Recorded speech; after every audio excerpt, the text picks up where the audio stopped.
And you are now live. Okay, this is Senate Appropriations, and we're continuing our testimony on the FY 2023 budget. And we have the tax department budget ahead of us, and we have the commissioner, and I guess Andrew Stein is with the department, and then we have Brenda Berry and Holly Anderson who are with Agency of Administration. So I don't know how you wanted to do your presentation, Commissioner, but if you have screen sharing, Chrissy can help, or we can have you do it however you want to proceed with your budget presentation. Thank you, Madam Chair. If Chrissy was willing and able to share the PDF presentation that we had for the budget, that would be great from my perspective. Awesome. Thank you for that. Appreciate that, Chrissy. And thank you, Madam Chair and members of the committee for the time this afternoon. I'm here today with a number of individuals that were really instrumental in putting together the budget. Andrew Stein, our Chief Operating Officer for the department, Sharon Acey, who is our Finance Director, and also Holly Anderson, the CFO for Agency of Administration, and Brenda Berry, the Deputy CFO for AOA. So I thank them for all of their hard work on this. I'm just going to speak for a few minutes, Madam Chair, about where we stand as an agency and hand it off to Andrew to really get into the nuts and bolts of the numbers. You know, at a high level, similarly to so many Vermont businesses and organizations, it's been a long couple of years for the department. We've had a lot of stuff thrown at us. So, you know, managed due date changes, federal income tax due date changes, pivoting to hand out grants from the Coronavirus Relief Fund.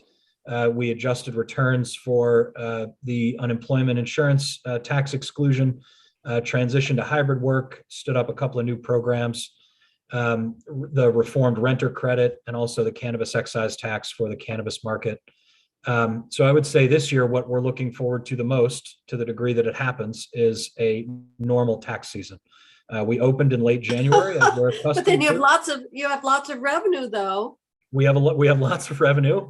We are happy to be helpful on that front.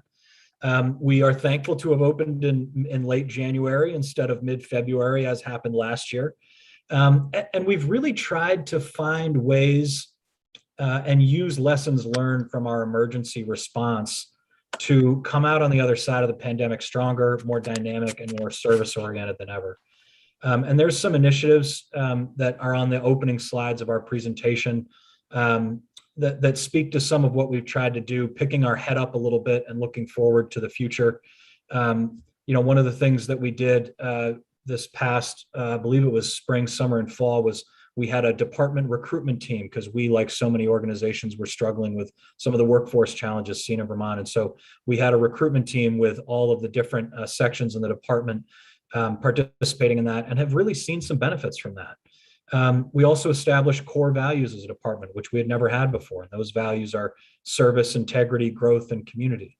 We updated our mission statement to better reflect what it is we do as an organization, and to better reflect the myriad of duties of our department. And I would say folks have really leaned into these efforts. You know, they leaned into our emergency response as well, put their head down and just said, how can I help? What can we do to be supportive of our communities and supportive of Vermonters? And it just, you know, leaves me with the knowledge that we've got an incredible team of really dedicated public servants. And we've also got sort of a shifting landscape of what tax administration looks like over the next several years. And so, you know, I'm looking forward to what the future holds for my department with our renewed focus on both service and employee engagement. So with that said, I'm happy to pause there, and I would hand it over to Andrew to get into the ups and downs. But if at all interested, I'm happy to take questions or speak to in more detail for any of these initiatives that we took on, or look at any of these opening slides. But I'm not offended if you folks want to get right into the meat and potatoes of it as well. Well, I'm looking to see if the committee has any questions of you at this point. The only thing I would say about the budget, of course, is that we tend to just want you to focus on really the significant changes. Everybody has fee for service. Everybody has the increase in salaries and benefits and so forth. But if there's some, I don't know, software, I don't know. I know that you're always upgrading. And if there are other things that you'd like to talk to our attention, I did have the one follow-up conversation, and that had to do with updating our appraisals of our hydro dams, and talked with Rebecca, who's your deputy, Yep. about the wisdom of doing that, simply because they're such complex properties to be appraised, and it really does take a body of expertise to do that, and the what it would cost to do that, because time has gone by and it's been over a decade since we had that appraisal done, and that was only limited to the dams that were on the Connecticut River, and yet I know that there are other hydro dams around the state. So I'm waiting to see if now might be the time to do that, because if those are underappraised, I mean, everybody's getting reappraised, and we want to have the accuracy. So I realize it's part of a larger study around specialized properties and the extent to which we expect those to be appraised at the local level, or where it might make sense to do something more on a statewide level. But that's a larger discussion than I want to undertake as it relates to the work that we had done by Sanssouci under that contract with PVR.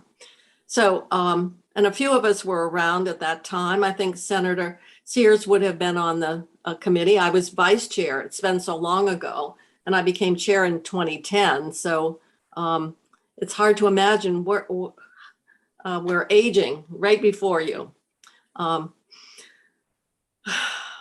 And we realize it every day that we sit here and look at ourselves on the screen. So with that, I was worried guess about the driver's license bill and transportation. We're aging for your screen, and I just wanted to say I was worried about the drivers. Thank you. Thank you. I'm glad you're worried about me. So I guess at this point, you want to turn it over to Andrew?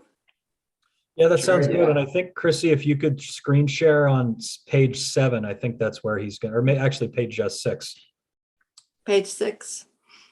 And Ricker Pond, just for your information, is in my Senate district. It's a beautiful area. Spectacular. Okay, here we are.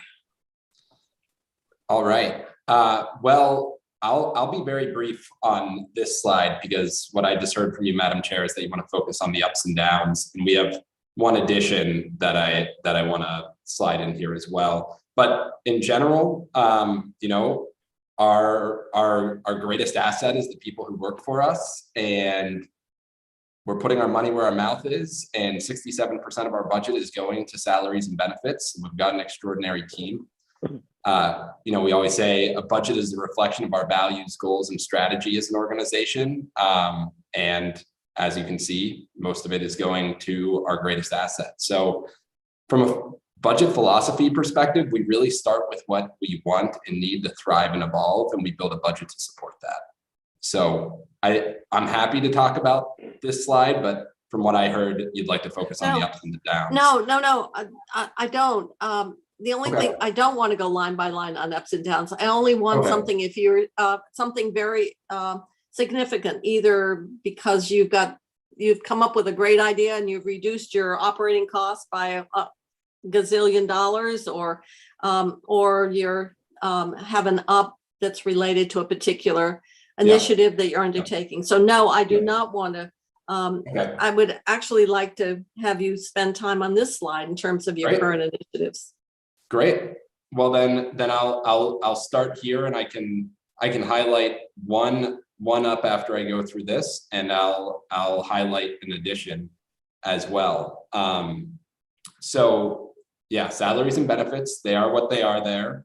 IT spending accounts for 20% of our operating budget. That includes payments for certain contracts, like the large share of our annual payment to FAST, which FAST is the company that built and maintains our centralized IT system. And that chunk, that 20% chunk, also pays for ADS support services like desktop support, our ADS IT team, project management. It also pays for telecom and software licensing.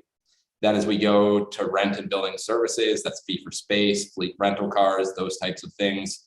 Postage and printing, only 3%. This is a big shift in our budget over the past 10 to 20 years. And it's a big shift because we've digitized a lot over the past decade or two. Just from tax year 19 to 20, the number of paper returns that we received reduced by 16%. And this year we're seeing some big reductions as well. So what percentage then are paper filings? Are 90% less than online? 3%. Yeah. Less than 3. Oh. Yeah. Yep. Andrew, I think it's less than 3 are using the book. It's about 90% e-file rate overall, Madam Chair. And last year we broke 90% e-file rate in personal income tax for the first time ever. So we're really excited about that. Yeah, you're right about that, Craig. I'm thinking because software, it'll be prepared on software and submitted via paper. That's right. Yeah, over 90% overall, Madam Chair. Oh, wow. Well, that really does help with accuracy and efficiency. Yeah. It certainly does. In the other category, we have a range of expenses related to paying for background checks. That was a big initiative we did this year to come into compliance with federal law. We negotiated a side letter with the VSEA, and it's been a very smooth process.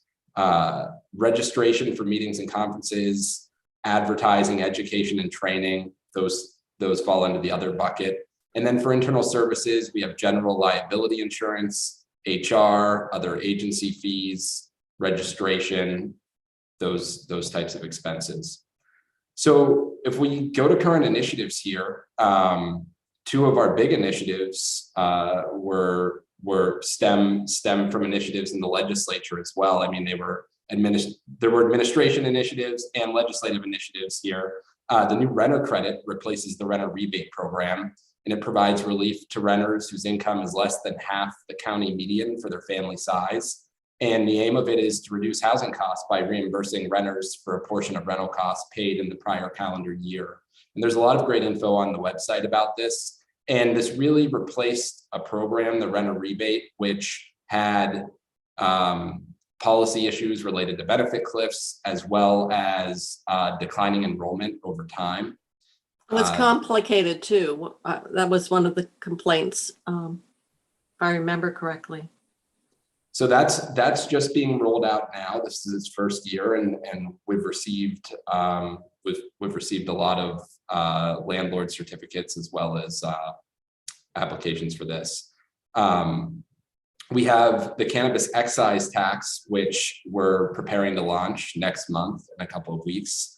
And there's also the sales tax component of the cannabis taxation structure. And so the excise tax is much like the sales tax. I know some of you are very familiar with this on this committee, if not all of you.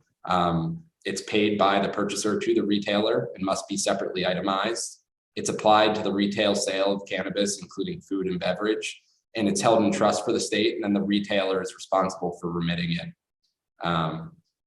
And that's been a big lift, and we've been working really closely with the Cannabis Control Board on this, who I know they have a lot to stand up in a very short amount of time.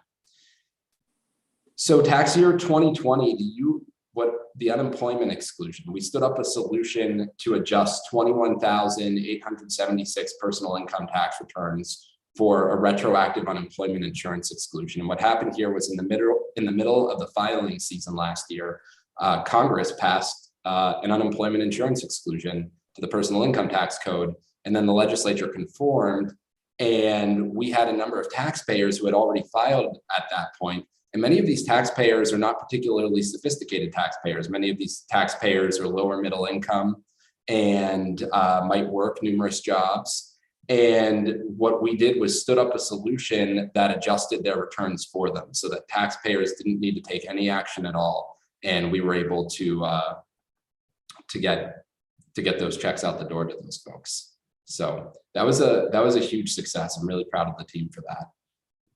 We this year are going to be launching the Vermont Property Information Exchange, which this is the new statewide property tax IT system. This is a really impactful project that will touch every municipality, the grand list process, the equalization study, a range of programs like homestead declarations, current use, tax increment financing, and it'll modernize and enhance our property tax administration and analysis capacity in many areas. The sales validation component went live earlier this month and last month rather, and other components are slated to roll out later this calendar year and next. And that project is on time and on budget. So as Craig mentioned before too, we updated our organizational values, mission, and goals. And this is really critical for getting a large and complex department moving in a common direction and establishing shared expectations and language. It was a very helpful and very fulfilling process for our management team that we worked on over the summer. Was that, were you doing that remotely or hybrid, or were you back in the office to do that in person? We began that work actually at an outdoor retreat, and I want to say May or June, and pretty much all of that process was done in person. And it was during that time, one of our directors, after we had a 4-hour strategy session. One of our directors remarked that if we had been in front of Teams or Zoom that entire time, that she would have felt very zapped, but instead she was feeling very energized and very empowered after it. And I think we all were. It was around that time that we began to acknowledge some of the benefits of being in person again. I've served on a school board. I'm about to end my term on town meeting day. And I can say just from that tangential experience, when we returned in person, many of those conversations were a lot smoother and more efficient. And that was something that we found in a larger group setting when we had five plus people. There was a sense that that collaboration was a bit smoother in person than when we did it online. Of course, we're due to the Delta variant and due to the Omicron variant, we've been shifting to and from. So we've been doing a bit of both since that time. So we also, this is a good topic. We transitioned 60% of employees to hybrid work schedules and updated our telework framework. So we have an updated SOP and security procedures. We're in the process, but most of our folks have moved to a new remote technology, and it's improving our functionality and service. And I think it'll ultimately reduce our costs as well in terms of hybrid work. We haven't been able to embrace this as much as we'd liked with new waves of the pandemic. We haven't been able to, our vision for a hybrid work environment is where what we're planning to pilot is every Monday and Wednesday, the entire department is in, and that we focus on collaborative exercises on those days. Of course, much of our work is independent, and that work still needs to get done, but there's a lot of collaboration at the department, and where possible, would like that to be in person. And the aim really, and I think we're all trying to figure this out, is to preserve the best parts of in-person and remote work. Community is key to what we do. Community is key to who we serve. And we've realized the full remote world isn't ideal for maintaining and building community. And as I mentioned before, we've also seen some processes and exercises simply work better in person. And lastly, and Craig touched upon this, is we want to get back to refocusing on our core mission. We administer over 30 plus tax types. We collected more than $2 billion in revenue last year. We administer key public programs like current use, the earned income tax credit, and a range of other programs, and adapting on an annual basis to a range of policy changes that require significant investment of human, technological, and financial capital is a heavy lift. And we're one of the most modern and high functioning departments in state government. We've got an incredible team, but it's difficult and complex work. We need to focus on that core work to continue our department's high performance. And so that's really what we've been trying to do this year. Again, standing up a range of pandemic initiatives, which were huge successes. We're trying to leverage those successes to improve how we do things at the department. And we've seen a lot of improvement. One other thing I should mention on here is we formed a recruitment team this past summer because recruiting high quality talent is really important to what we do. And sorry, I've been getting these notifications that have been popping up on my screen. We created this recruitment team when we were encountering many of the challenges that businesses and other state departments and agencies were with attracting talented employees. And that's gone really, really well. We identified a problem and we took resources from across the department to help solve it. And we leveraged our communication resources, and we leveraged some folks who had success recruiting in this environment and worked with HR. And we're in a very good place from a recruitment perspective. Many of our divisions have no vacancies at this point, and we've made a number of very high quality hires recently. So we're Well, feeling that's very good encouraging. about that. Yep. Okay. I can't see any committee members. Any questions? Okay. So the biggest up, if we go to the next slide on page 7.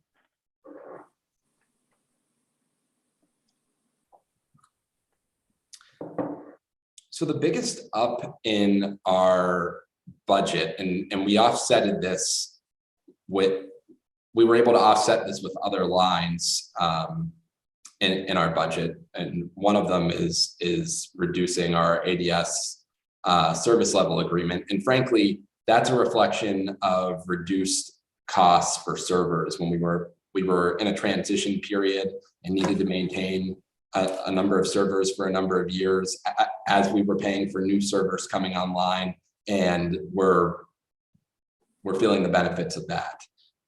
So that's the biggest decrease there. The biggest increase outside of the salaries, benefits, retirements, ISS is one for the Multi-State Tax Commission's joint audit committee for corporate income tax. And the context for this is that our economy has evolved considerably over the last 10 to 20 years, and more spending from Vermont is going to large, sophisticated corporations that often are based out of the state. And with changes to the corporate income tax code, such as the shift to market-based sourcing of sales, and potentially more changes coming, it's important for us to leverage our existing strengths in this area and evolve our capacity to work with and ensure compliance with this tax type. So we're focusing more cross-departmental attention in this area, and we're tuning our strategy.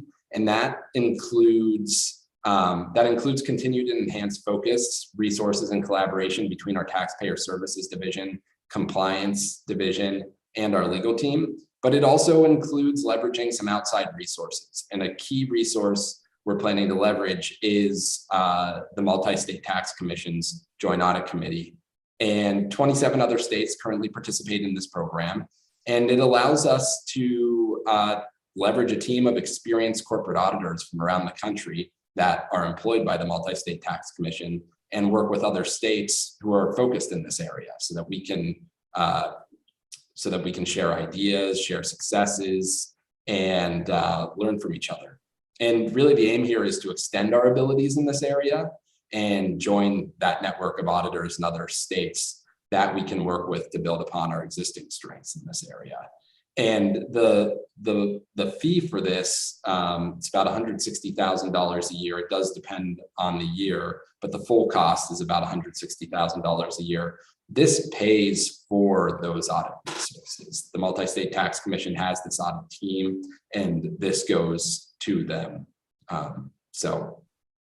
When we look at the cost of an FTE for this type of work, this is a very cost-efficient way to enhance our existing resources. Okay. So the how many states? Multi is how many states again? Did you, if you said? There's 27 states that participate in this particular program. So it would become the 28th. So the commission is based where? Where is the MTC based? I'd have to look that up. I think they're based in the DC area, if I'm not mistaken.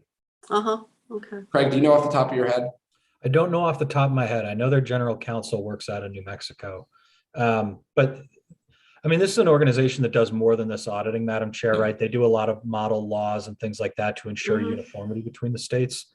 We don't know exactly how much this would bring into Vermont, but all of the states that we've talked to say you're going to see more in assessments from this program than it costs. And it's a way for us to ensure that we can get some of the really best experts in the country working with our auditors to help train them up as well. But we're happy to get back to you on exactly where. No, I was just wondering, it seems like it really does make sense to have access to that body of expertise through that membership. As you can imagine, it's challenging for us to recruit those experts in Vermont, right? Because you're competing with Boston and New York in the Northeast, and so it's challenging for us to get that with a cost-effective solution. We really think this is one of them. It might not, it probably wouldn't be as cost-effective, although the old thing was you used to have your own, as opposed to being part of a larger whole. And the other, I would think, too, is the familiarity they have with other states and structures and laws and so forth. So I would think that it brings that national perspective and experience as well. Exactly. So sometimes you can find another state has solved a problem in a slick way or something, or has come up with some really good approach. So so this would be our first year Vermont would join this. That's right. Or is this it says increase in, but is this the first year or is this just the incremental cost? It's the first year. Yeah, we're not currently members. Okay, all right. And they are based in DC. Their auditors, I understand, are based around the country. So. And what would be the special funds on the next line? It's just switching special general fund for special. That's primarily drawing down from our local option tax administration fund, which covers local option tax administration, and that is an area where more and more municipalities are exploring it, which requires resources to support them and answering questions and helping them better understand the local option tax as well as administering it. Okay. So do you have another page? We have some other pages on the performance. Ask about the local option before you get. Sure, sure. My understanding was that the amount that goes into the state for administration was pretty set, wasn't it, years ago? It's set by the legislature. Yeah. And is that enough to do the administration, or do you need more?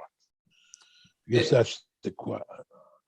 It covers the expense. Okay, because the more town, my theory was the more towns that got in, the more money you would have, and you may not even need all of it. So I know personally, I'd favor giving every town the right to have a local option depending upon their voters, but that doesn't seem to be where we're going. But how many towns now, do you know how many towns now have a local option tax? I don't know the answer to that off the top of my head. Okay. But I can find out for you and get back. Yeah, if you could, I'd just be interested how widespread it is. I'd like to do a bill, just gave it to everybody. I know you've been wanting to do that. Other committee members? Thank you. One question. Yeah, Senator Starr. On the joint audit committee, 160,000. The tax commissioner in the group, they feel that we're going to get our money's worth back out of that. Is that quite a lot? What they said. That's what we've seen in other states. Other states have, the assessments have been significantly more than what they put in, or the revenues have been significantly more than what they put in. And Senator Well, Sears. we'll be able to evaluate that at some point in the future. Well, Oh, I'm sorry. I didn't mean to speak over you, Senator Starr. no, go ahead, Commissioner. Well, I did a quick count, Senator Sears. If my count was correct, I think we've got 16 right now for sales tax that have lot.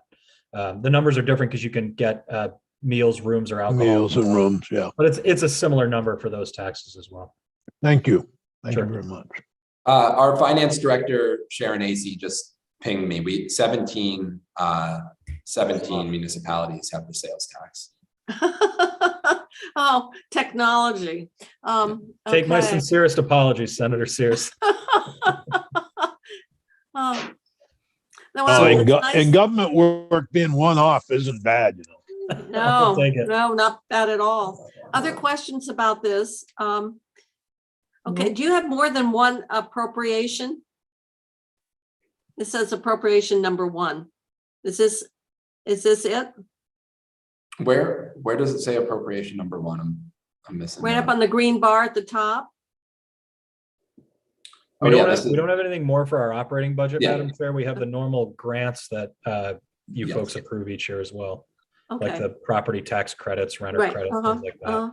So we do have an addition to this though. And this was the other item I wanted to touch on while we were here.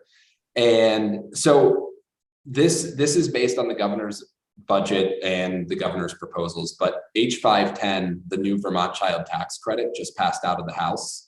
And that's estimated to benefit 34,000 families and 40,000 children, about $48 million in estimated credits that meet very specific criteria, children aged under 6 who earn, and for families who earn less than $210,000 a year in income. And it's a refundable credit, and it doesn't follow the federal structure to a T, which creates some complexity. So we are requesting 2 FTEs to help administer this program.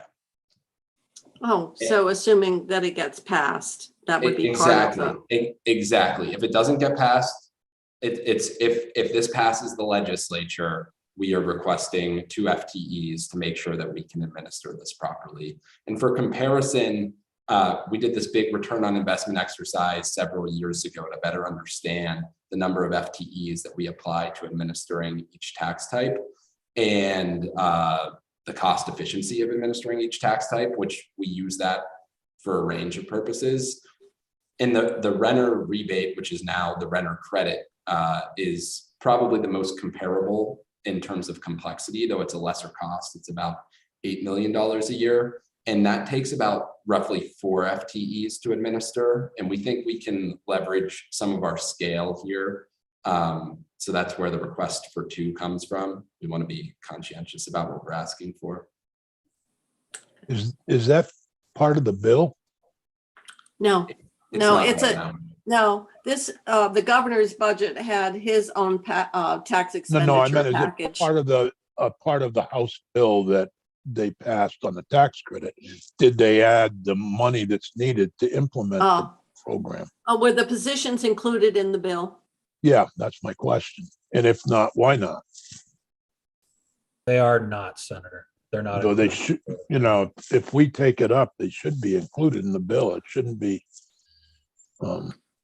people should know what it's going to cost to implement the tax credit. Yeah. Yeah. Well, I guess, Oh, sorry, Madam Chair.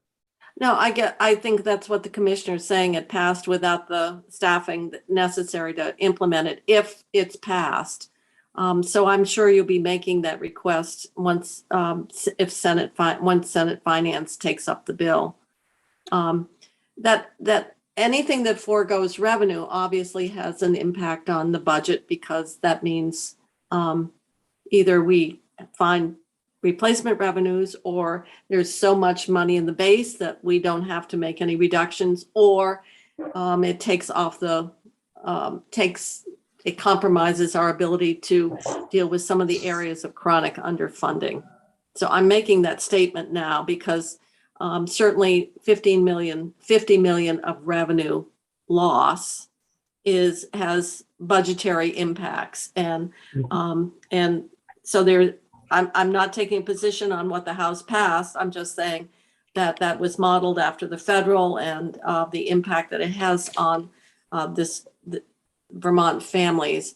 But it's coming at a time, and I'll state this, Commissioner, we just had a public hearing. And so we heard from a myriad of organizations and people in terms of what they feel areas the government should be doing more. And one area was right off the top, and that is the notwithstanding the full transfer of the property transfer tax to VHCB, which we have for years not transferred that full statutory amount. And then we heard from certainly other community-based organizations that are saying we can't survive on a 3% increase in this environment as proposed by the governor. So we're sitting here with budgetary considerations and that carry price tag, and obviously that interplay between revenues and tax expenditures and what we have for available revenues to build the budget are all coming, into this committee at some point. The perpetual tension, Madam Chair. Yes, it is. And it's hard for people to understand a tax expenditure from our perspective is money right off the top. We have to account for that first and then build the budget with the remainder. So we've had that. People would say, well, we like that downtown tax credit. That's really wonderful. And that's not denying the value of the tax credit, but it's hard to get people to understand the impact it has in the world of budgeting. Because you either have to reduce your spending commensurately, or you have to find another revenue source to replace that amount. And Senator Sears, just to speak to the positions were not in the bill, but JFO did flag in the fiscal note that there would likely be administrative costs. We just hadn't been able to come up with a firm number at the time that the bill had passed the House, but we're able to provide that now. So that's why it's not in there now. But as you mentioned, Madam Chair, when Senate Finance takes it up, we would also flag this issue for them. Yeah, I'm sure. Thank you. I think that's important. And not only that, it would come to us because we have to approve the creation of positions. Exactly. Mm-hmm. Other questions of the commissioner? Senator Westman, former tax commissioner himself. Well, a long time ago, I would say to the department, I filled out the forms for the renter credit as the owner of an apartment. And when you get to the into the form and you get to the crux of the form and you ask what's their rent a month, and then you ask the question, is it subsidized? You have to press on, and I have the bulk of my apartments are not subsidized. You don't ever ask what they pay. You only ask what their rent is a month. So if the tenant doesn't pay all of their rent, you're asking me to give them the credit on something they haven't paid. That is the structure in the law. You are correct, Senator. And I don't like it because we're giving the credit on something they didn't pay. Well, you could change that. What? Yeah, certainly the legislature can make an adjustment there. I don't, we'll have to see to what degree. I don't know what share of rent is unpaid in the state. One corollary I would give is that the property tax credit is given whether the property taxes are paid or not as well. So I suspect that was at least part of the consideration as to why it's set up that way. But you are correct that under the current structure of the reform program, if rent is not subsidized, it's not based on what is actually paid. I don't get a property tax credit on rental property. No. Correct. I'm saying that those who get property tax credits get it whether the property taxes are paid or not. That's on a residence, yeah. Correct. But could I clarify? I'm not sure I'm following all this because I haven't filled out the form. But if I'm subsidized and I'm paying the rent 30% of income, and that's what I sent to Senator Westman. So if his rent is, I don't know, $900, and I'm paying only the 30%, do I get when you're calculating the rebate? Is the rebate based on the actual amount I paid or the full amount, even though 2/3 of it was subsidized? No, I'd want to check this, Madam Chair, but I believe it's based on the actual rent paid when it is subsidized. Okay. well, you have the subsidy. So if you're publicly subsidized through any program, and in the last year, as we did the subsidies with the ARPA funds, they take that into consideration, so they don't get that. Yeah. But if you're someone not subsidized and you're behind on your rent, and they don't have any intention of paying, I have one tenant that's 4 months behind. They get the credit on that 4 months they're behind. Well, because we're assuming that you'll get it sooner or later. Well, I'm just saying that chance. Oh, well, all right. You've had tenants that were behind too, Madam Chair. I've had, right, I know, I'd like to give away. And- I'd love to Well- let my house go for free, which is what I've been doing.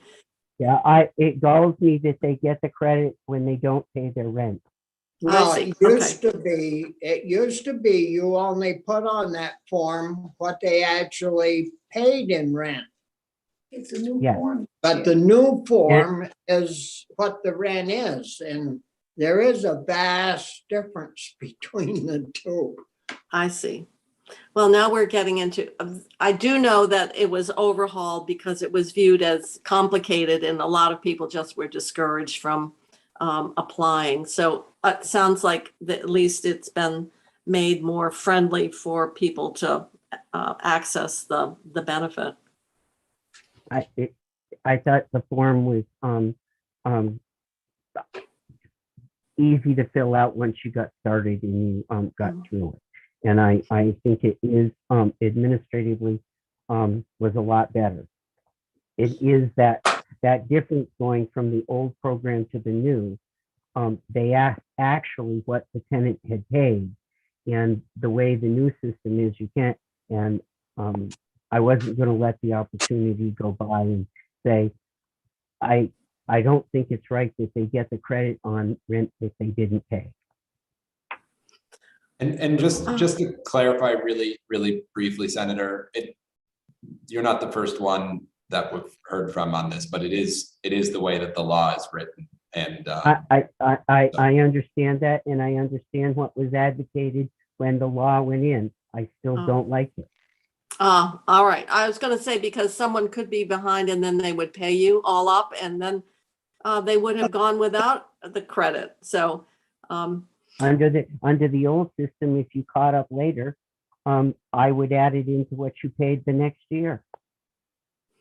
Yeah, it would add on. well, other questions or comments about different programs? I know that you ended up doing quite a bit. You did some of the hazard pay payments as well. DFR did some. I believe that only occurred through the local government expense reimbursement grants, Madam Chair. So they weren't explicitly for hazard pay, but I believe hazard pay could qualify for that. Yeah, okay, so you did those grants. We had quite a bit of different funding streams going out. We did 4 questions? grant programs from 2020. It was a lot. We don't normally hand out federal money, but we're good at cutting checks.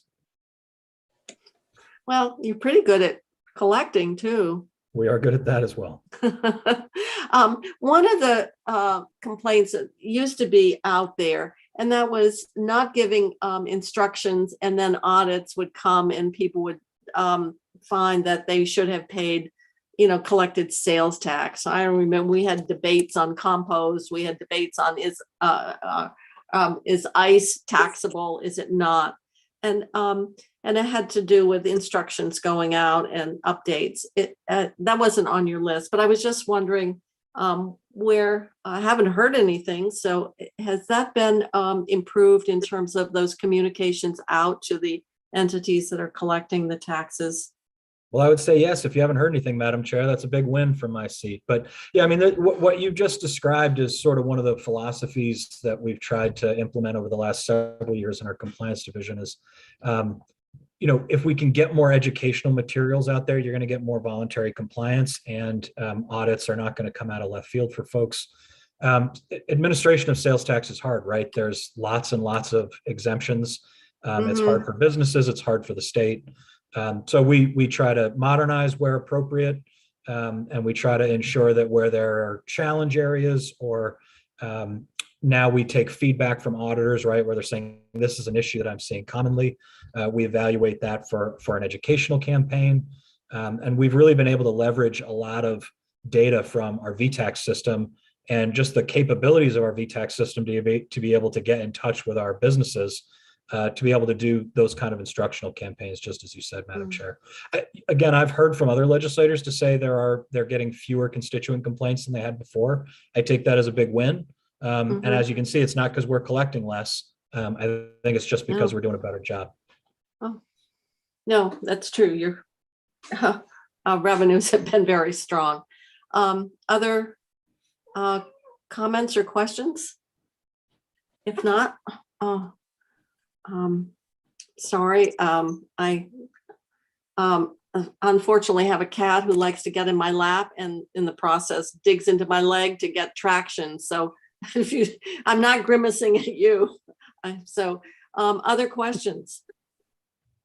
If not, we'll let you get back to your work at hand, and appreciate your coming and presenting today. And thank you for your work, and we appreciate it. And thank you to Holly, and I guess we lost Brenda, but and if we do have any questions, we'll follow up.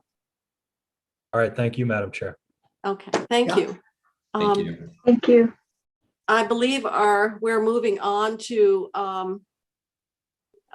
fish and wildlife and forest and parks. Yes, and then Secretary Moore is going to do a brief overview for you as well on ARPA.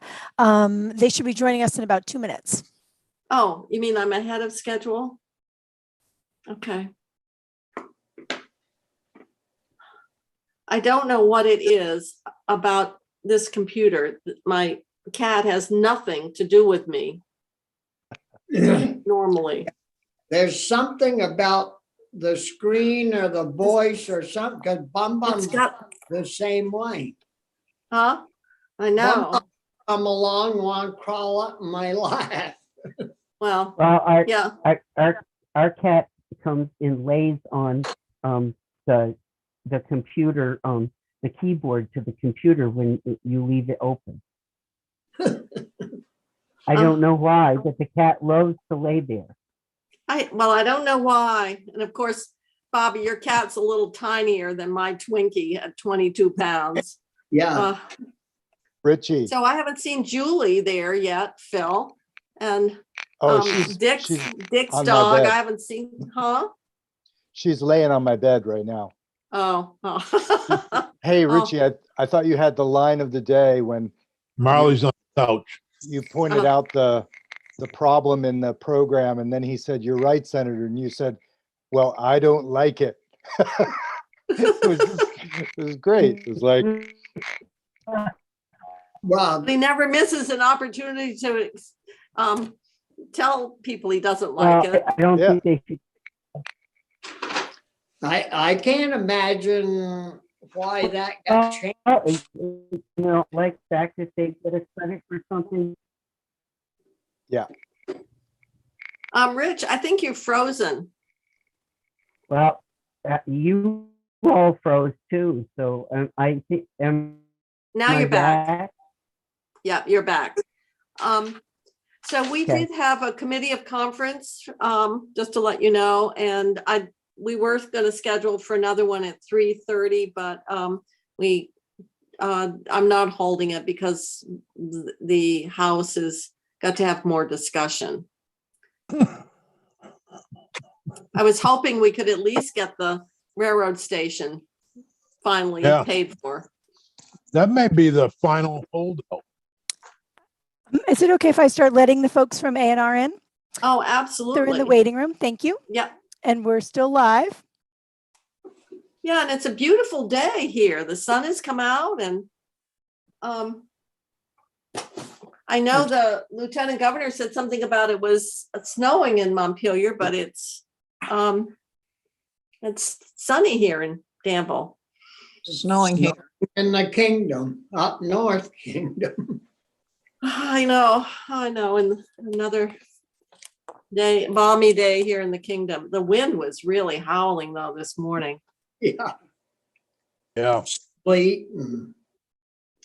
Yeah, we got a good load of it this morning early. So we're waiting for the two commissioners and the secretary. On their way in now.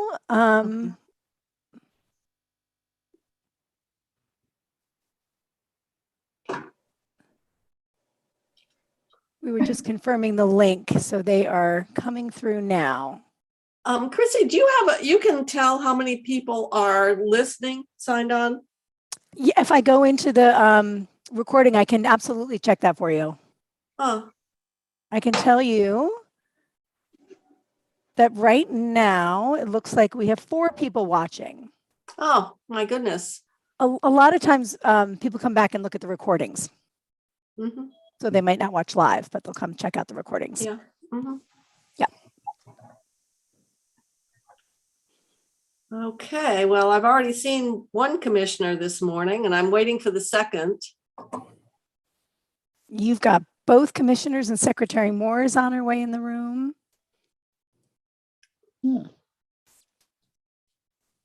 And Steve Gomez and Kristen Freeman.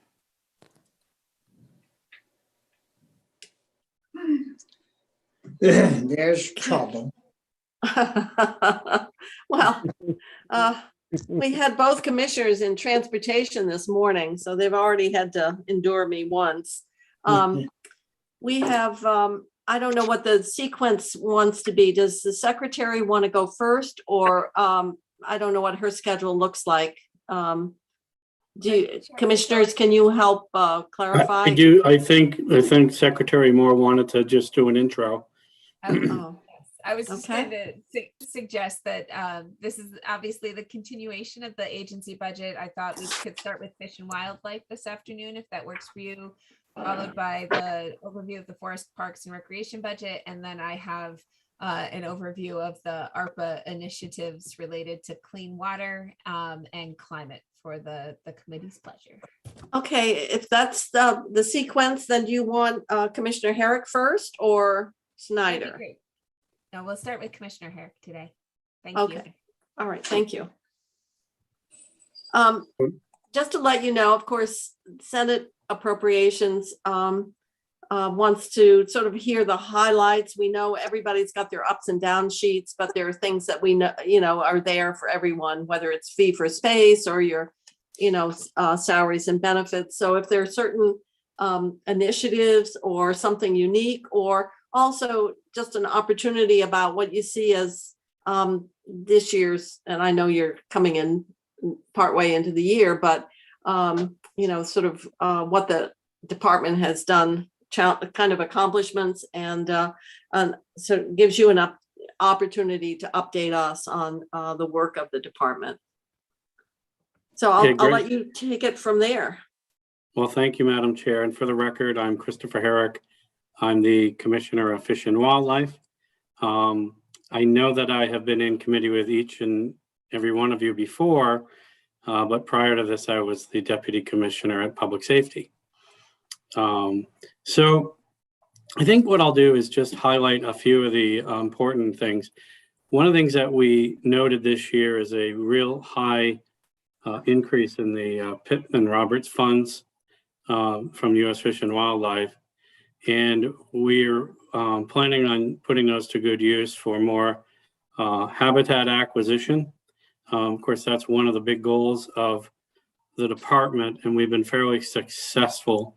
And so this will help us to do that, as well as boost our educational programs. You know, maybe the camps down at Kehoe and Buck Lake. And so that's an important aspect. And if you just let me bounce around a little bit in my I'd like to point out that Secretary Moore apparently has a cat. Regrettably, that's a dog. Oh, a dog. She is an odd looking animal. She's very tiny. She is. With really Senator, weird we do offer a animal identification course if you're interested. Well, I can't really see. It's walking around and it's underneath your named, name on my, oh, there. Okay. Oh, yes, now I can see. All right. Thank you. Super. What's your dog's name? Wicked, after the Ewok in the Star Wars movies, because that's what she looked like when she was little. Okay. Oh, back to you, Commissioner. So I was just going to say, Secretary Moore, just be glad she didn't think it was a turkey.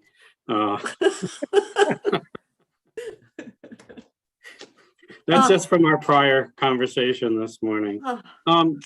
Another area that's pretty important is the body cam project. And that is moving forward. And one thing that I mentioned in previous testimony with the other Appropriations Committee, while we have the hardware and the software for a year, there will be a recurring cost. And we estimate it to be around $30,000. That's for data storage. So it's not a huge amount, but it is something that we'll be looking to include going forward. The other piece to that program you should be aware of is last month at the Criminal Justice Training Council, we did vote to approve the policy, the statewide policy regarding the use of body cams. And so that is what we were waiting on. And so we're proceeding with purchase and we'll begin training as well. So that's a big step forward. Another important piece of equipment that we're putting out is we're buying tablets for each of the game wardens to have with, if they need cell boosters in some cases. So that will allow them more flexibility in doing their job. It also allows for evidence collection on scene with the camera feature. So it's a bit of a step forward for those folks that are the 34 that are out in the field. And so those are, let me just look at my notes and make sure I don't want to take a lot of your time. But I also don't want to short shift the department. The body cams and Did we fully fund, Commissioner, did we fund part of them? And then did we do it in increments? I'm just trying to rack my brain. And then I knew that we had language about protocols and training and so forth. So I don't have the entire history on this because as you know, I started in November, but what I understand is yes. But we're fully funded now moving forward. And the last piece to fall in place was the policy development at the Criminal Justice Training Council. Okay. Fusion is there's the body cameras for the police, fish and wildlife, other law enforcement, and then there's the body cameras of the corrections employees. And that one, I need to check with the Commissioner of Corrections on. I think that's where some of our Well, they just sent us a report, Senator Sears, and we need to take a look at it because obviously they were saying the Motorola version doesn't work and it wasn't designed for that setting. So there's more work on that side, but it seems like then you've had the funding for the acquisition, and next year will be the cost of the data storage. And that So- you must have worked with when you were at public safety, because that was a big issue around the cost. That's correct. And I don't want to dig into that history too much, but the cost, the estimate that was presented way back then was out of alignment with reality. And I was really happy to see when I checked with the colonel, what are we looking at for recurring storage costs? The $30,000 is, I don't want to say it's nominal, but it's really not that much. And one of the reasons it's lower than other law enforcement agencies is there'll be fewer interactions. You know, while our folks are busy, the actual interface with the public maybe around 2,000 times a year. I think, I don't even know what the state police is up to. So they'll have a substantially more amount of data that will need to be kept. And then we also need the ability to search and for public records requests. And so it's searching, editing, and making sure we're not releasing PII or other information that we're not allowed to by statute. And trying to think if there's anything else. I know one of the big projects we have coming up this year is they're going to redo the whole ramp up here in Grand Isle.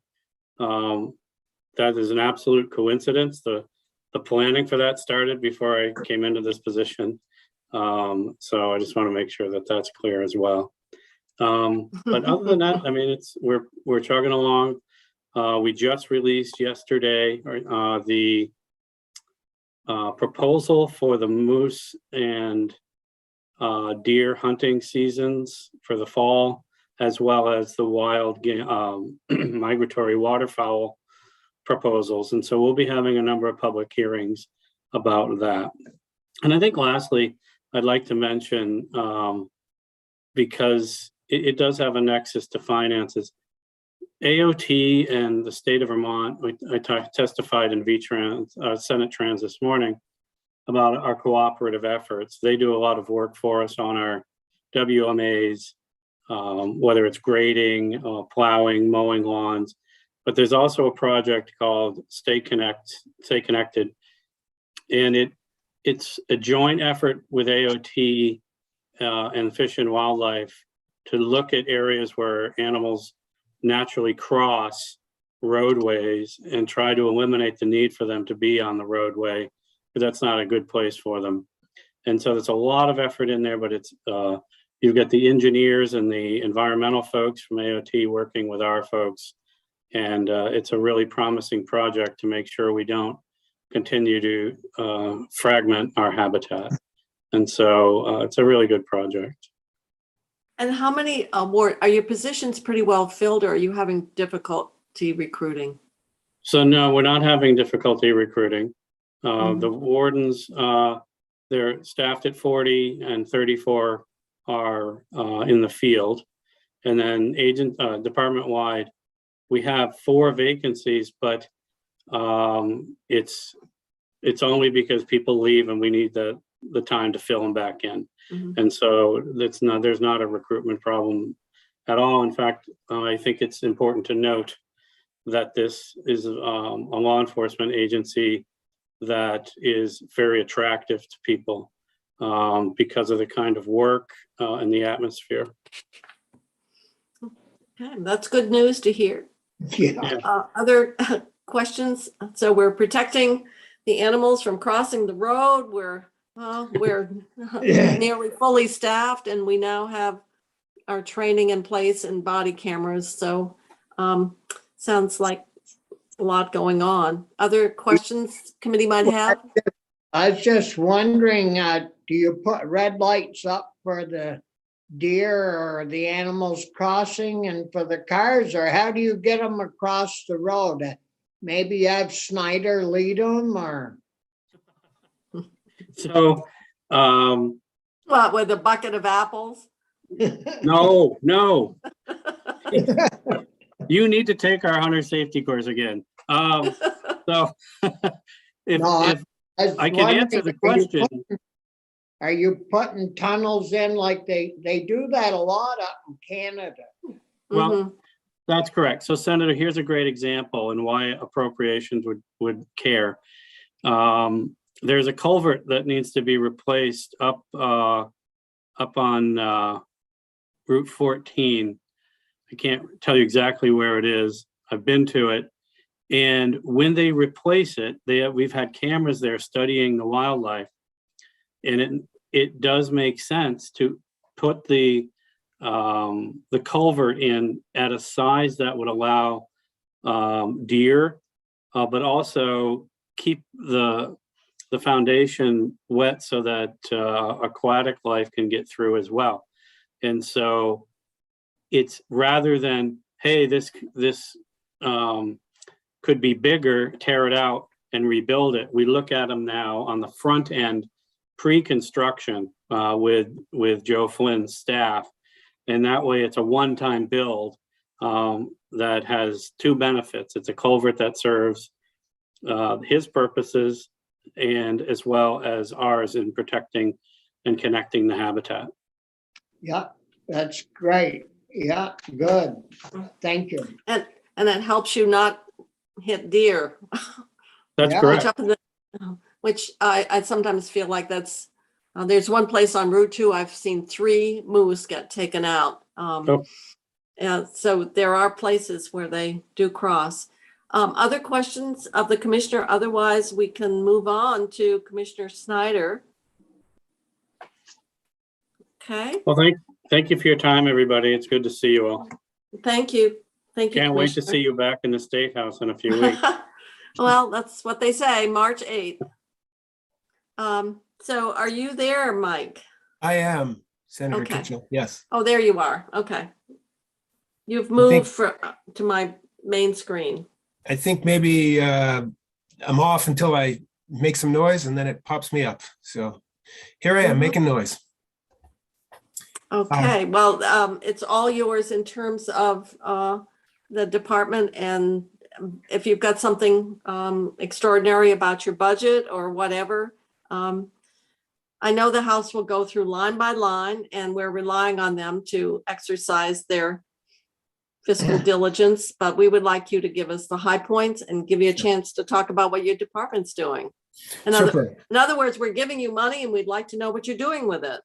Fair question. And I think I can handle that. And I appreciate it. Good afternoon. For the record, Michael Snyder, Commissioner, Forest Parks and Recreation, along with Kristen Freeman, our Director of Finance Administration, and something of wizard behind the curtain, frankly, who's here to bail me out if we get into weeds. Thank you, Kristen. I appreciate the intro. And what I would say is, I guess I'll start with this. When the latter part, Madam Chair, when you say, what's the department up to? What are we doing? I think what I'd like to start with is an acknowledgement that between the pandemic and climate concerns about climate change, there's been a really bright light shined, I think, on the agency in general, and certainly on our department, given our role in the importance of people getting outdoors, which has been accelerated, enhanced, diversified through the pandemic, surging demand and diversification of use for public lands in particular, and all kinds of recreational facilities. Between the pandemic has certainly shown us that, and we're responding to that.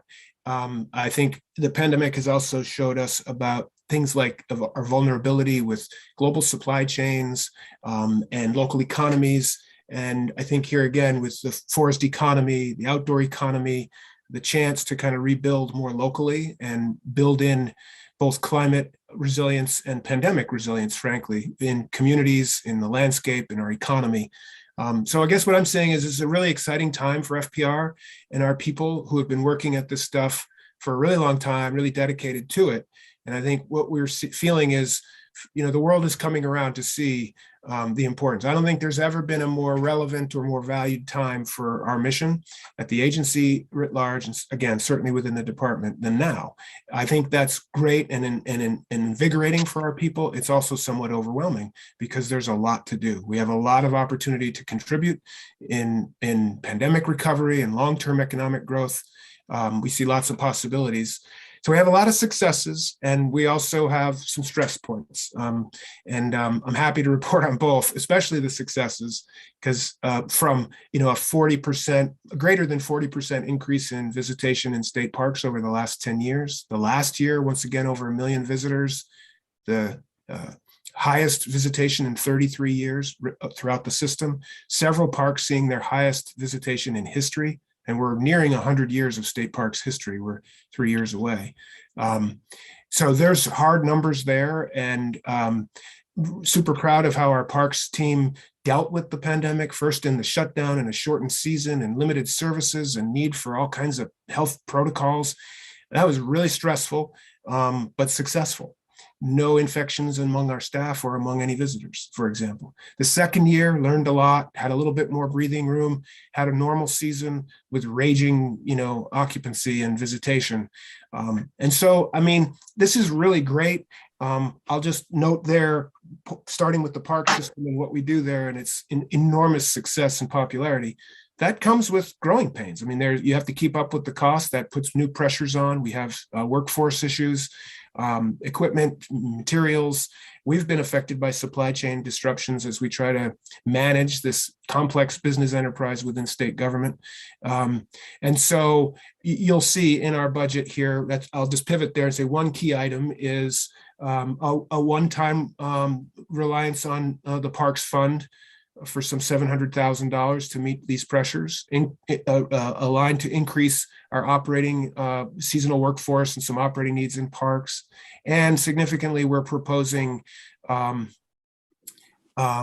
adjustment to some of our prices for park access to the tune of about 1.53 million is what we estimate. And we're heading into rulemaking now.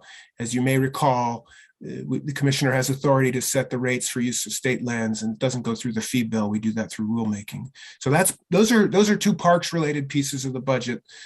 We see some ups there, use of the special fund, the Parks Fund for that, increased prices for park access. They're modest. I want to pause here and note that our approach to price increases has been heavily informed by some great work that we— Just a second, I've got someone at the door. Alice, you want to take over? Yes. Please keep going. We partnered with the Department of Financial Regulation. Commissioner Pichak and his team did a benchmarking study for us of kind of regional approaches to state parks pricing and business functions, and made some recommendations to us. So our proposals outside of here for price increases in the parks are informed by that. In particular, they noted that we do well. We're within the mix of the region, but we may be leaving money on the table where out-of-state visitation is concerned. And so they've made some recommendations to us, and we've responded to those in something of an increase, in a disproportionate increase in the increases for out-of-state visitation, as recommended by Commissioner Pichak and his How team. would that work? Sorry? How would that work? Well, so we have rules that for the rates of state park use, whether it's day use or overnight use, and there already is a differential for out-of-state visitation, and that's normal in the industry. And what we'd be doing with these newest price increases would be to just increase the out-of-state increase a little bit more than the in-state increase. And Senator Starr has a question. Yeah, it's nice that you're telling us about the increases, but you haven't said what you're recommending for an increase. Yeah, I'm happy to run through that. I'll even follow up with a sheet that explains the proposed prices, because it's complicated, right? There's tent sites, and there's lean-to sites, and there's cabins, and so it's a mix, and there's day use and overnight use. So, I can pull it up here and run it through you real quick if you'd like. Kristen, maybe, could we have Kristen share her screen? Is that fair? Can she be authorized to do that? Yes, and Kristen, you should have ability to share. So please, Okay. Kristen, if you'd pull up the parks price increase sheet and we can just give, I think that'll show you, Senator Starr, exactly what you're looking for. It's like, where are we raising, by how much, what did it used to be? We track this, have made changes to prices over time, but it's something we do very carefully. We don't want to create a barrier to entry to state parks, that's for sure. No, our governor might not like that. Some of these park people that come and stay over and like it might want to move here, and we don't want to discourage them from that. No, I agree. And I'd love to, if we could return to this point you just made, Senator Starr, where our workforce is concerned. I'd like to, hope I can come back and comment on that and the possibility of the state parks to be a kind of a demographic growth engine, as they already are. So I'll touch on that. But hopefully this makes sense to you as you look through. What we provided here is what aspect of parks visitation is going to see a price increase? What is the rate now? What's the proposed change? And when's the last time we did a change to that particular piece? So I think this tells a good story of the 1.54 million in increased revenues projected based on our visitation rates with these price increases you see before you. Yeah. So it was way back a while since they've been increased. Correct. We go at this very carefully. And again, this was a thoughtful approach. Secretary Moore gets a lot of credit here for conceiving of this idea of benchmarking against regional approaches. And we're grateful to Commissioner Pichak and his team for helping. And that's reflected, and ultimately here is what's borne out, is our approach to judicious price increases in the parks in an intelligent, business-like way. I didn't realize there was a pet fee from $1. Yes, there is. Yeah. Okay. Boy, that's that pet fees Alice brought up. It's a 100% increase. So what? That's right. But if you discount it for each year since 2003, it's a pretty good bargain, I would suggest. No, Have that's there been other, thank you, Michael. You bet. maybe I should save this for the secretary, but have there been other increases in fees for other areas within the agency? Secretary Moore? Sure. Yes, there have been some, Senator Sears, including we made some changes to the hunting and fishing license fees in 2020. And I believe prior to that in 2017, I can dig out that information. And then there was a retooling of the fees around the municipal roads general permit program. We had a flat rate fee associated with that program, which is administered by DEC, and went to something that was more reflective of community size as we rolled out its implementation. We have not had a full fee bill during my tenure. It's been more targeted. More targeted. Okay, thank you. If this is helpful enough, Kristen, I might suggest that we can stop screen sharing on this. And Yeah, thank you, Michael. You bet, Senator. Happy to. I think one last piece I'd touch on. I know you're interested in climate, and having heard from your first half with the agency, some interest in the climate office proposal. Just note that in our budget proposal here for 23, there's a piece that's connected to that climate office, is that we have a limited service position grant funded. A few years ago, we got a grant to hire what I believe is the first climate forester in any forestry agency in the country. So we hired Dr. Ali Kasiba a few years ago in anticipation of what we're now seeing in the climate action plan, et cetera. Ali has been indispensable in guiding us and providing top level climate and forest related information, and has contributed as a staff support to the climate action plan development, et cetera. So she's just been incredibly valuable, and we want to keep her, and the grant funding is ending. So what you'll see in ours is, I guess it shows up on the BDF as a interdepartmental transfer from the agency center office, where the proposed general funds for several positions are held. And that's in the secretary's office. And it just includes funding, general fund funding for our existing climate forester position, which will be a component of the climate office with a dashed line connecting back to FPR. I hope I didn't make a hash of that, but I know your interest, and that's in the secretary's office budget, and it shows in ours as an interdepartmental transfer. So we can keep Ally working as climate forester and contributing in this big way. I have a question. Last year, we increased the funding, and it was for a collaborative, Youth Conservation Corps, Audubon, Vermont Works for Women. Yes. Can you tell us what's being recommended in the budget this year? I believe that was like 1.8. You got it. You had 1.85 last year for the Serve, Learn, and Earn, I believe, program. Hubbed at VYCC with Audubon Vermont, Vermont Works for Women, Restore, great partnership. You know, we have this long-standing, as you know, relationship with VYCC. They exist in Title 10 as part of FPR, actually. They used to be part of the park system. Full disclosure, an ex officio Board of Trustees member. So great partnership, great workforce development. They do a lot for us in parks. We have ongoing work. This I know. I went to Groton. Yeah, I was sorry I couldn't visit with you that day, but you saw it. It's great stuff. No, I love going out there. And I was eager to see your reaction to it. So it was 1.85 million last year. That's a pass through at FPR. And I believe it's the request this time is several years. It's maybe 4 million a year over 3 years, or 3 million over 4 years. Well, what's in your budget? The one I don't think it doesn't show in our budget. Where is that? I know the request has been made. I just want to be clear. We support this. I always tell our partners, not at the expense of the FPR budget, but we do support it as an important, really important and powerful program. But I can't advise as to where it exists. And I don't even know. I'm sorry, I can't. Kristen, can you advise on this?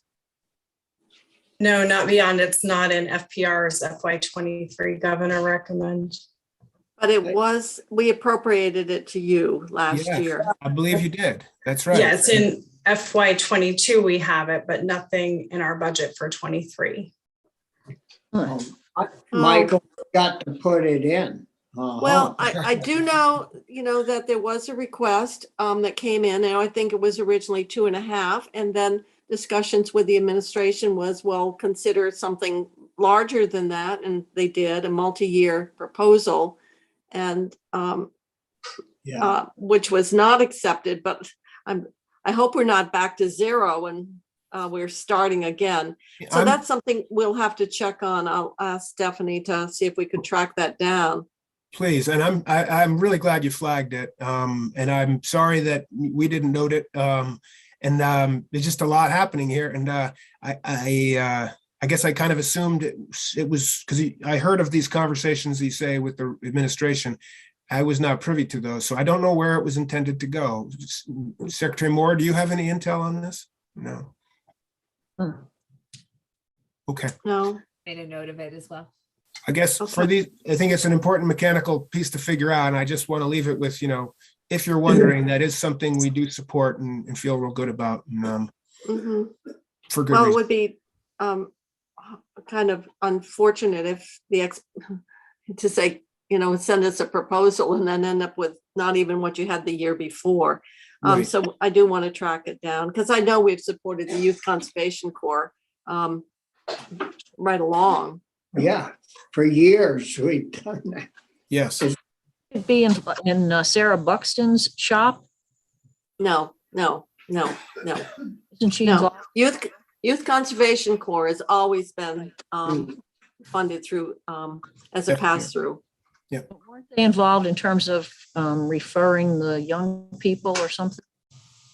Well, they might refer, I think so, but so does school counselors and so forth. So it's a popular program. Right. And VR does a lot of referrals as well. I went to a barn painting, which was done under the Restore initiative. And those two participants were VR referrals. I see. So, well, we'll make Chrissy, or Stephanie, we'll make a note because we've got to track it down. Yes, thank you. And in terms of that particular group of Vermonters, I thought the collaborative went well, getting together, and I think they felt that there was more potential there by working together and the recruitment and so forth. So, great. Well, I'm really, again, Madam Chair, I'm glad you asked, and I'm sorry that we don't have a concrete answer, and I hope we can find this out and keep it rolling. We do, for whatever it's worth, we do have other pass-through funding to VYCC in our budget, and that might provide you a place here. It is in there, so, but just not for this. how much is in your budget? Kristen? Sure. We have about 50,000 for their youth and agriculture program. To be determined amount that we grant out for recreational trail projects. So that goes to a number of nonprofits and partner organizations. We could get back to you with an estimate. We have 90,000 that goes out through the AOT funds, Mike, the Urban Youth Corps program. Right. And forgive me, I feel like I'm forgetting one more. We can get back to you if I'm missing one more piece, but we do have other funding that flows through base budget, as Mike said, not the serve, learn, earn in FY23. Well, if you want, I'll move along then. There's just one other item I would call to your attention in the spirit of what are the big things here, not the BDF kind of stuff. And that would be, there's in the one-time section here, the governor has proposed another $5 million for the Vermont Outdoor Recreation Economic Collaborative. You may recall that some years ago, we started with a request for $100,000 to create a grant program and as a pilot to support communities who want to leverage their recreational assets for greater economic development with an eye towards environmental quality. We came back after wild popularity, and you all said, we made a second request for 100,000, and you all said, why don't we make it 200,000? So since 2018, we've granted out $300,000 to 9 communities, I think making a difference in several parts of the state. Then last year, the governor proposed $5 million in one-time money, and we received $21.5 million in requests this summer when we stood up that newest round. We're about to announce 25 recipients all around the state. We received requests, again, 21.5 million in requests from 104 applicants from every county of the state. And we're about to announce, we've had a whole vetting process, and we're about to announce the recipients of this year's $5 million worth of grants. And now in the FY23 budget, the governor's recommend includes another 5 million. I think, recognizing we had that 21.5 million in asks, the vast majority of which were eligible. It's not like crazy projects that aren't even eligible. So a significant pipeline, great interest from around the state. So the proposal is we stood up the program, we put a lot of work in it. Let's keep it going, and another 5 million, which is really exciting because this has been extremely well received throughout the state. One thing I should note, I know several of you have interest, in this year's round, we put a kind of a special emphasis on projects, applicants that would enhance rail trail economic development related to rail trails, including the Lamoille Valley Rail Trail. And so we had a big slug of a sort of subcategory of applicants related to the rail trails, which is kind of fun to see as well. Senator Starr. Yeah, I wanted to hear more about the rail trail and how that's all coming along. But I was wondering, a few years ago, I think you did quite a lot with Skidder Bridges for the forest industry, and was wondering how that was all going. Thanks, Senator Starr. Right, this is the idea of Skidder Bridges. They're portable bridges to be used on logging jobs where stream crossings happen. Stream crossings are the point of vulnerability with respect to water quality and discharges. It's a no-no. by far the best way is to have a bridge. They're expensive. Not everybody has access. So we created this program. We built timber skidder bridges and then granted them out. We had a rental program for a while. This has been capital funding, water quality capital funding, and we've put out, it's wildly popular. We expanded it from rental to ownership. We've expanded it from loggers to foresters, because many foresters have kind of a stable of logging contractors they work with. Trying to get these in the hands of anybody who wants one, because they really go a long way in protecting water quality. So it's been really popular and it's ongoing. I think we have a little bit of capital funding left for the continuation of the Skidder Bridge program. Yeah, well, that's good. It seems like there's a renewed interest in the rural economy, and this was one of the proposals, as well as reducing the workers' comp. And that was something that we've really, Commissioner Pichek has really made some inroads, and that is, and so this was part of that proposal as well. Yes. As well as clarifying the sales tax on your chainsaw. Forestry if you were a equipment, farmer that's right. versus a logger. So sometimes people forget or don't know about certain things that have been done in the past to kind of support this industry. You're right. And I have a nice list that I keep of all the accomplishments you've helped us make over my now 11 years in the role, focusing on rural economies through forestry and outdoor recreation. And I'm quite pleased. There's a long way to go. You've ticked off a few. We've done a bunch. And shout out to our former Deputy Commissioner, Sam Lincoln, who with Commissioner Pichek and team really led the change in culture of safety on logging jobs and bringing down these workers' comp rates. It's historic. It was historic. So. Yeah, and Sam actually was the author of that inventory of proposals that would benefit this. And, I think probably people today wouldn't know the work that was done that started 11 years ago to really support this industry. So now we're still dealing with the Rygate power plant. Right.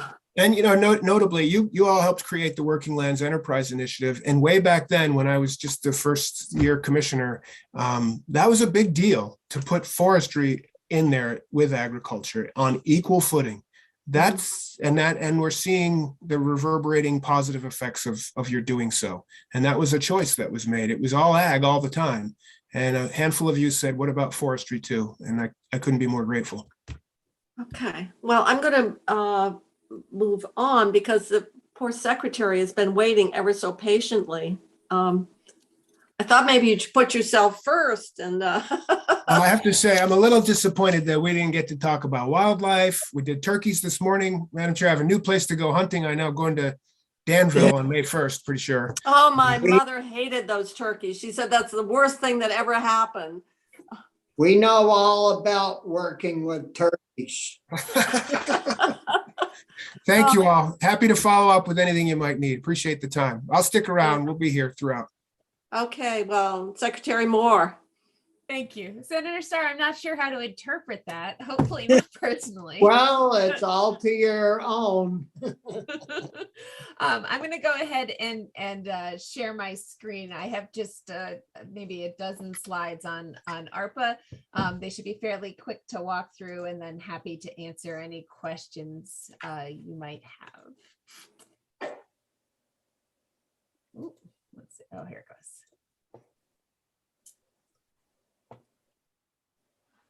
So I believe you should be able to see my screen at this point. Yes. Yeah. Oh, we can. All right. So just a reminder of where we were with FY22 ARPA. And this is really important because FY23 water ARPA infrastructure recommendations are largely a continuation of work we initiated in 22. I know I reviewed this with your committee as part of the budget adjustment request because there was a bunch of some swaps being made in here. But there were six specific initiatives that were stood up as part of the FY22 budget, what we've referred to as the Village Water and Wastewater Initiative, work looking at sewer overflow elimination, funding to help entities comply with the 3-acre stormwater permit that was implemented as part of our efforts around the Lake Champlain phosphorus pollution budget, pre-treatment grants, which is intended to help businesses grow in place that have high strength wastewater. So generally meat and dairy processing along with breweries and distilleries. What we've termed a healthy homes package that's focused on low income and vulnerable Vermonters, both living in single family homes, but also manufactured home communities and improving their water and wastewater systems. And then we did have a proposal around dam safety improvements. And you may have seen the auditor's report that came out earlier this week. Ultimately, there were a lot of questions, outstanding questions around eligibility for dam safety investments being made with ARPA funds. And so that was shifted over to general fund. And we'll talk about that more in a minute, because it's become clear as we've moved through the process, it is not an eligible ARPA activity. Also, as part of the 22 budget, there was $10 million that was sent to DEC for allocation by the Clean Water Board, which went into agricultural BMPs, as well as expanding investments in stormwater management and our wastewater pollution control grants. And there's $50 million that's been sent to DEC for use this year, or in the FY23 as well as the FY24 budgets. The governor is recommending $72 million beyond that 50 million that's already with DEC. And it includes funding for, as I noted, those same core initiatives that were included in the FY22 budget.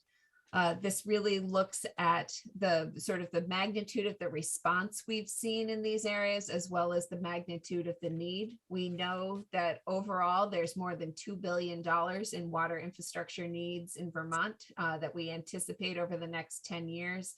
And so we're trying to match this funding to the demand in these spaces and some of the unique opportunities presented by ARPA that our traditional stormwater or our traditional water and sewer funding tools just don't afford. And that is most notably in this area around some of these smaller and even residential scale systems. In addition, the FY23 budget contains the recommendations received from the Clean Water Board in allocating that next tranche of $10 million of ARPA funding, again, largely going into stormwater and agricultural BMPs. And then finally, there's a $3.5 million ask in the capital bill BAA for dam safety improvements. The Treasury released greatly expanded guidance earlier this year that made clear these dam safety investments are not ARPA eligible. That said, we know that they're really important. I think that the auditor's work, frankly, shines a further light on it. And so there is an element of that included in the capital bill BAA. So you're talking about the capital bill, not the 113. You're talking about the state capital bill. Correct. Yes, Okay. The state capital bill. And we'll provide just a similar overview of the climate action initiatives, unless you'd like to pause there and talk about any of the water initiatives first. Well, I would like to bring something up, Secretary. We had our public hearing and we had, I don't remember, 4 or 5 people from the conservation districts asking for funding.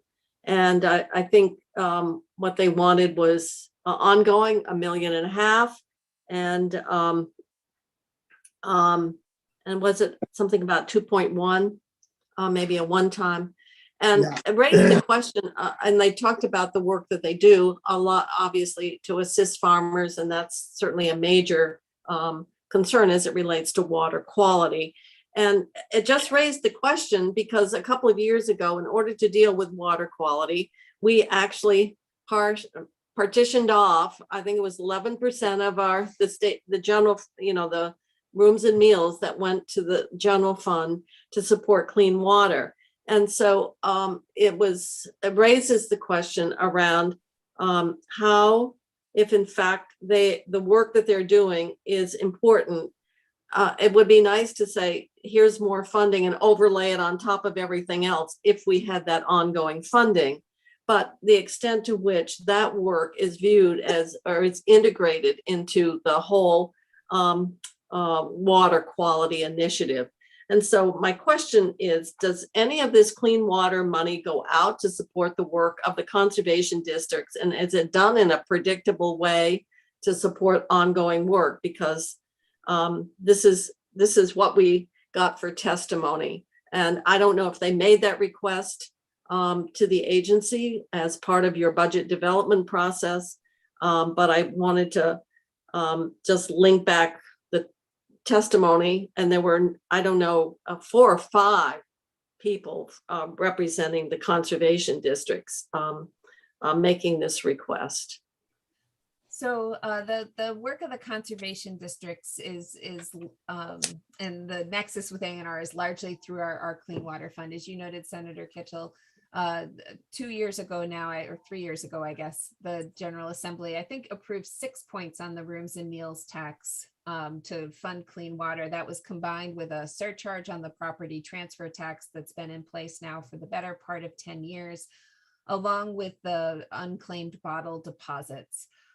This year, we are anticipating that will generate those 3 sources, or in FY23, we're anticipating those 3 sources will generate about $26 million of revenue for the work of clean water. And that will be combined with $11 million recommendation in the capital bill and the $10 million of ARPA funding.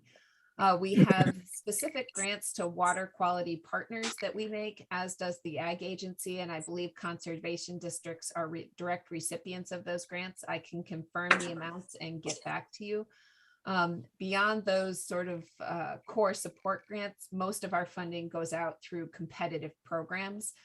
Conservation districts are very competitive in this space and have been longtime recipients of different grant opportunities from the clean water program at A&R, as well as the clean water work being led by the Ag Agency. But it is generally competitive grant programs beyond those sort of core support functions that we do provide more modest funding to. Yeah. Well, see, I think they wanted, Madam Chair, 2.1 million for a resource specialist person. They mentioned that in our committee in Ag as well. Ag resource. Yeah, Ag resource specialist, and 248,000 for updating equipment and capital improvements, because they don't have any money for that. And the 1.5 million in a base funding plot to help with their base funding. So where is the base funding, Senator Starr? I believe it's at the Agency of Ag. Okay. Yes. I've got to check with Diane or Anson on that. Okay. Well, I just wanted to let you know that it raised the question. Obviously, people would like to have everything that's out there and competitive, and then have additional money earmarked for their particular program or services. So it seems like they've added equipment as well, because I had the 2.1 for the Ag resource and then 1.5 ongoing. Yeah, they run a pretty economical, department or groups. But anyways, yeah, we've still got to look at that. Yeah. And do they get USDA funding? Yeah. I would think. I had a question. I'll let Julie finish if we're going to get questions later or do questions now. Well, let's see. Have you finished? I'm sorry. I had to go unplug my phone. Well, it keeps ringing. I have I have similar information to present on the climate action, ARPA recommendations around climate action that I'd love to share, but I've completed the water infrastructure component. Okay. All right. So any more questions about water? Senator Starr, you had what? Yeah, I had a question about water on the 3-acre rule. Mm-hmm. We're getting a tremendous amount of inquiries in Ag over, like, our county fairs. They put up some buildings and they're falling under the 3 acre law and is that, I don't know how that's gonna work with them, but they claim that they're falling in under that ruling and it's gonna cost a lot of money to address that issue on their little county fairs. Have you looked into that, Julie? In broad strokes, yes. So the intention for the money that's shown, and I think there's nearly $50 million in total that the governor has recommended in ARPA for 3 acre stormwater compliance, is the agency is working as we speak to retain engineering contractors that will be made available then essentially free of charge from the perspective of the 3 acre sites owners to help them with the site evaluation, design and permitting work. That's roughly 10% of those dollars would be put to that. And the balance would then need to be made available to grants to support the actual implementation of the practices needed to comply with the permit. We know that $45-ish million is not the full price tag for that work, but believe we can provide strong incentives and couple it with low cost loans that we can also make available through our state revolving fund. Frankly, I think fairs, maybe not dissimilar to school campuses, have a lot of advantages in that the way the rule is crafted, it promotes what we refer to as disconnection, but trying to ensure that stormwater sheet flows off of impervious or hard surfaces and is given an opportunity to soak into the ground. And to the extent that that can be accomplished, no additional treatment is required. Unlike a site that might be paved corner to corner, where they would actually have to install a technology to treat stormwater. In this instance, we can rely fairly extensively on disconnection. I can send a link, Senator Starr. We have an information page we put up off the ANR website. Would encourage the state fairs to fill out the Google form we've created, but that's where we will push out notifications around the engineering contractor opportunities and then ultimately the grant opportunities. And so if they add themselves to the list, they can be sure to receive that information. Yeah, if you could send that to our Linda Lehman, to our committee, that would be very helpful, Julie. Thank you. I'd be happy to. Okay, so we move on then to your next series of recommendations. Yes, I will share my screen again. All right. So again, just to set context on what was in the 22 big bill in terms of ARPA climate actions. There was $55 million in the bill as passed, but ultimately a little more than half of that was shifted over to general fund due to eligibility concerns. The budget also identifies this intended ARPA investment of $250 million.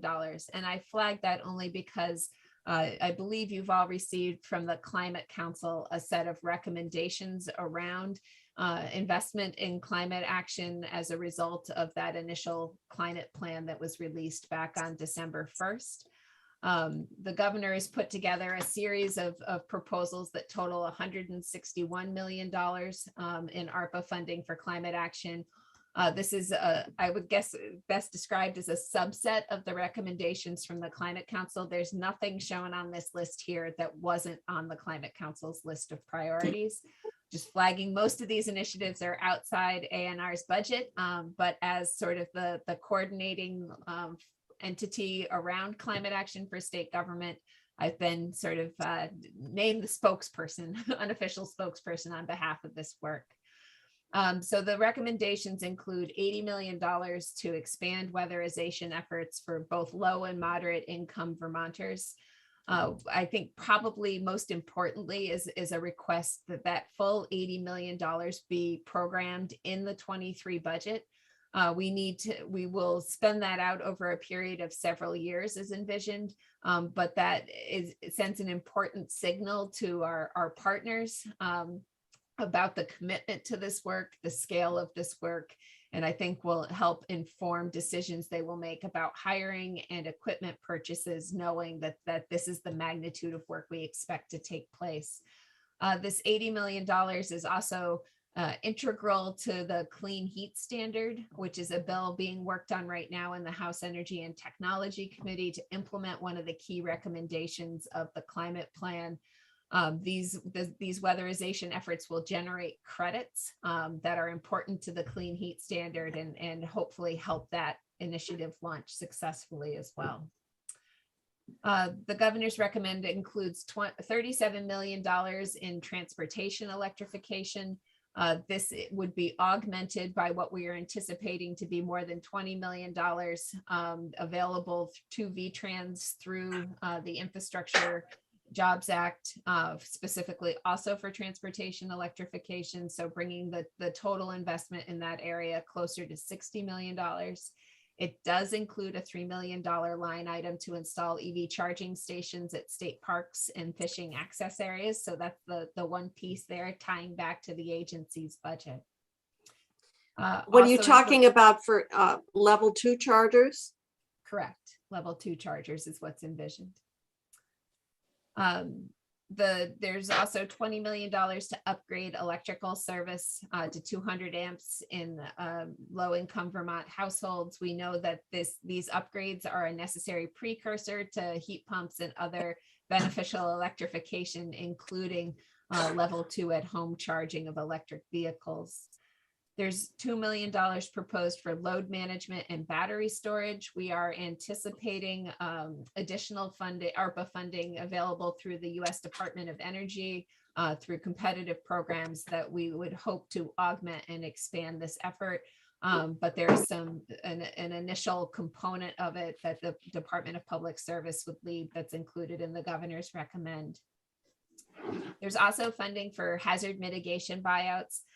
In last year's big bill, this work was tucked under water infrastructure, but here we've tucked it into as a climate action initiative. But this is a continuation of work that began in FY22, and it's sort of a twofold proposal: $15 million in ARPA funding for hazard mitigation buyouts, and then there's a $10 million one-time general fund recommendation that would provide match for FEMA funds.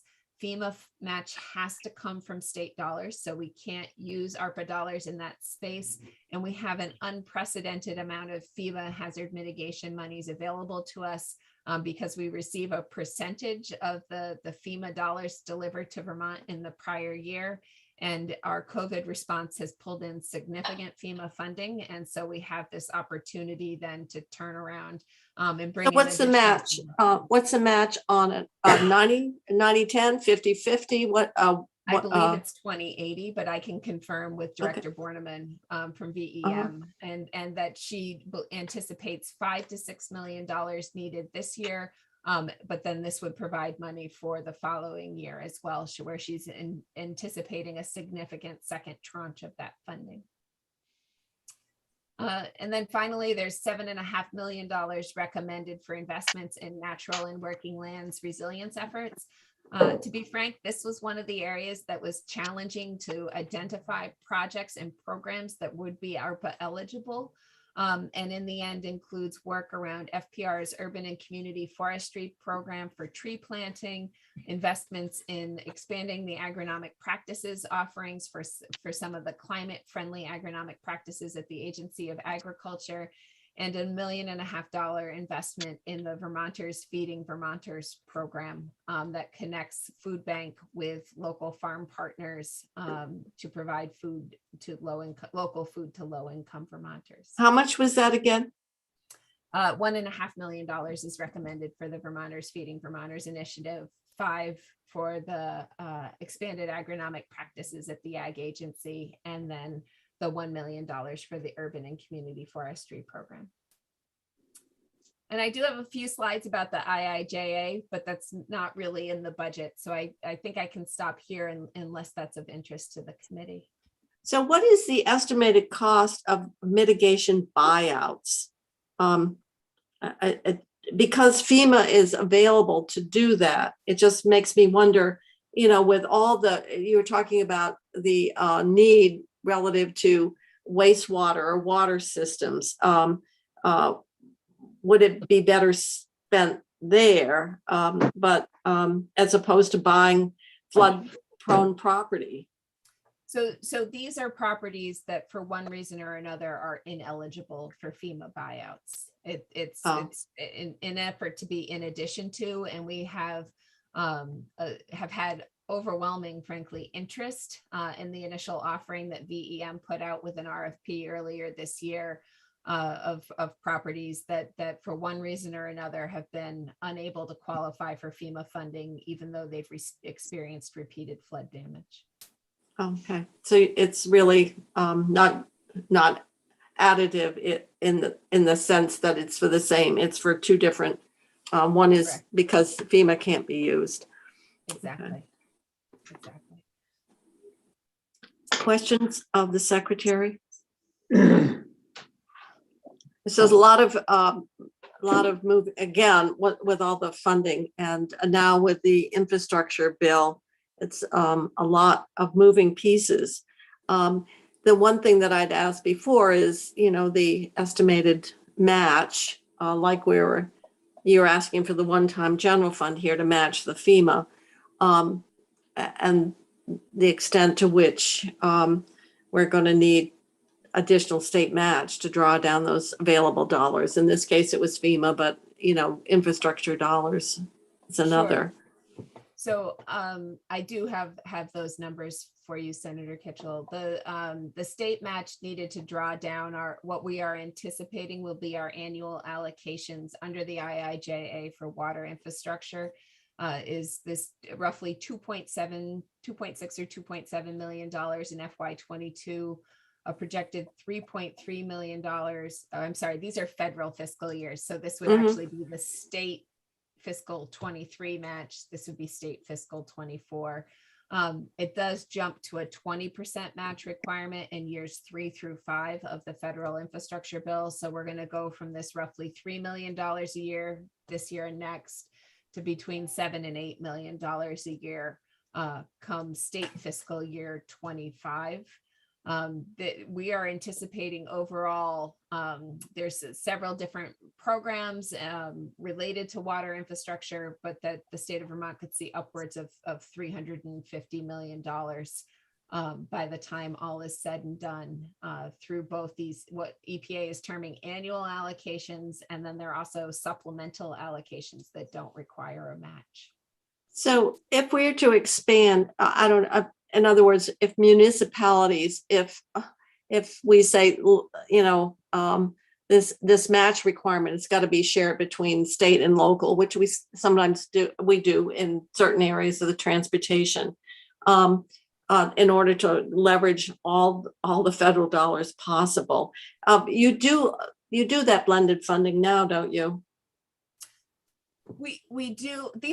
I think the challenge here is these programs are loans, and so asking communities to provide. These are loans.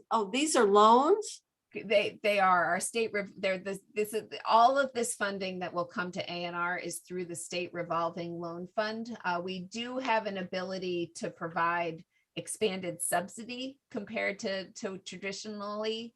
We were limited to only allowing the state match dollars to be used as subsidy. We think we, at this point, will be able to provide up to a 49% subsidy, but there's still, I think, some challenges in asking municipalities to help us pull down money. No. I was thinking it was, I didn't realize it was just, I'm sorry. It's hard to keep straight that we were dealing with loans here. Yes, no, keep straight too. Too bad. I'll wipe that thought then. When you were talking about, we changed in the budget adjustment from failed systems to include failing systems, and that would be for households. What has been the experience? I assume then you wanted that change because you had encountered a number of sympathetic situations where it hadn't totally failed, but it was just only a matter of time. Has that pretty with that change, that money will pretty much be used in this fiscal year? We are anticipating, yes. I mean, we've been working with partner organizations that have specific property owners in mind as being interested and eligible.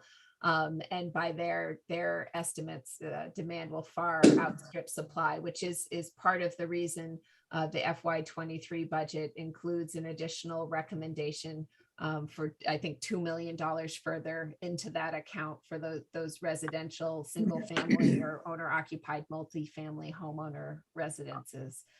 We Bobby, think the need is real, and this is a place where our existing programs or traditional programs, we can't help, or we can, but we can only provide loans, which if you're a low income Vermonter, offering someone a loan is not really much better than offering them no help at all.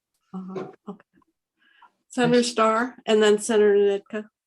Yeah, I was wondering,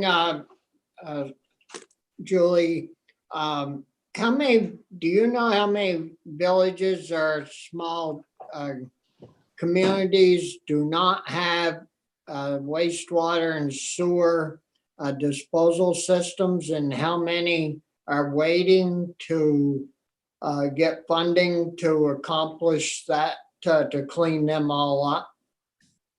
Yes, we've estimated there's between 150 and 200 sort of village center areas, recognizing that a single town could have multiple village centers that don't have a community system. And we have approximately 35 of those areas that have gone through an initial planning process with the agency. That's not to say there wouldn't be others from that larger universe that might be interested in this opportunity, but just recognizing, frankly, the fairly tight time frame of these ARPA dollars, and that they need to be fully expended by the end of calendar year 26. We believe those 35 communities that have done that initial planning work are the ones that are sort of best positioned to probably take advantage of these dollars. We are in the final throes of issuing the first 3 grants under that Village Water and Sewer Initiative, and know that there's considerable interest in that sort of second tier of the 30 or so remaining systems for those dollars as well. Yeah, well, it'd be good to get as many of those cleaned up and online if we could. Yeah. I agree.